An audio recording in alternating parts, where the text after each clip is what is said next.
It begins with an unsettling calmness. In the small town of Pine Hollow, nestled between dark forests and winding hills, there was an old legend. No one could agree on its origins, but everyone knew the warnings. Never venture into the pines after dusk, they'd say. Their eyes would dart, their voices trembling, as if something just beyond the trees was listening. No one dared challenge the unspoken rule, except for one man, James Carter. He moved to Pine Hollow for peace, for inspiration.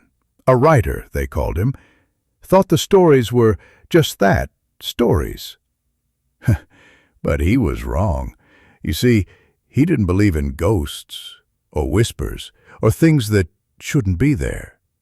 But the forest believed in him. It was the faintest sound at first, barely a whisper. You could barely catch it. But that's the thing about whispers.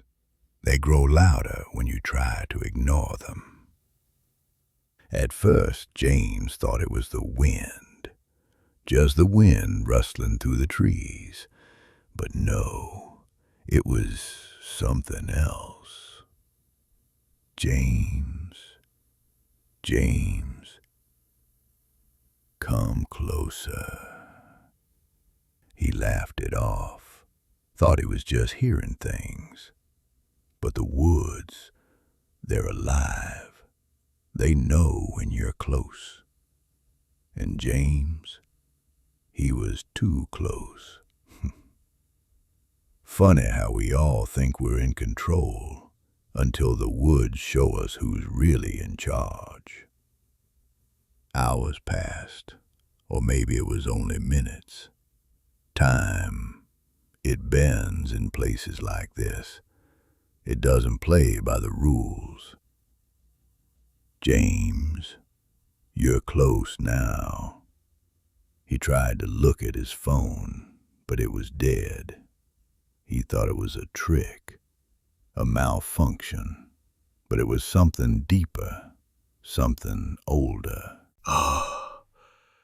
And then he saw it. The figure, pale, twisted, moving without sound, like a shadow made flesh.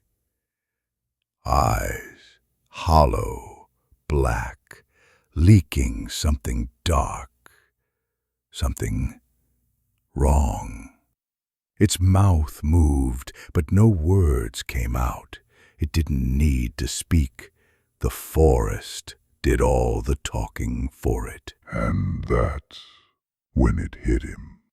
The whispers, they weren't warnings.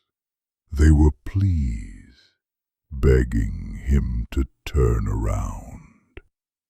But he couldn't.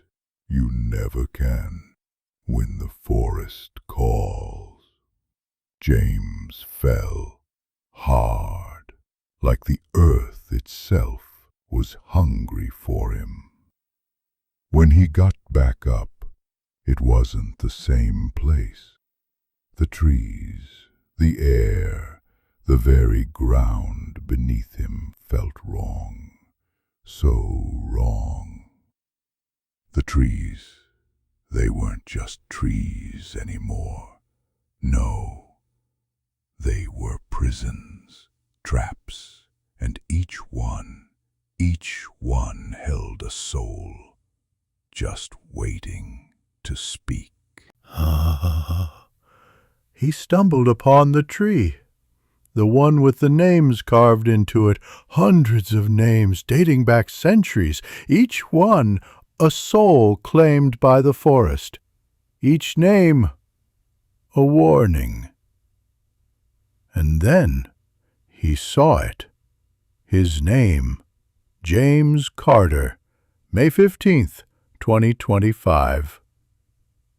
How did it know? How could it know? Because the forest knows everything. It watches. It waits. And when you step inside, you're never truly alone. The whispers came back then, louder, all around him, voices, thousands of them, all calling, all begging for freedom. But it was too late. They couldn't be freed, not anymore. James tried to run, tried to leave, but the trees wouldn't let him. They knew him now, knew what he was, what he had become. The forest had tasted him, and it wanted more. James understood, just before it all went dark. The pines, they don't just claim the body, no. They take the soul, too. And once you're in, you're never out. You're a part of them, forever. A whisper. Funny, isn't it? How we think we can outrun something, when the truth is, the forest is always waiting, watching, hungry. So, If you ever find yourself walking these woods, remember James Carter, and remember the whispers. they'll call your name too, softly at first, but soon they'll be shouting. Come closer. The credits roll.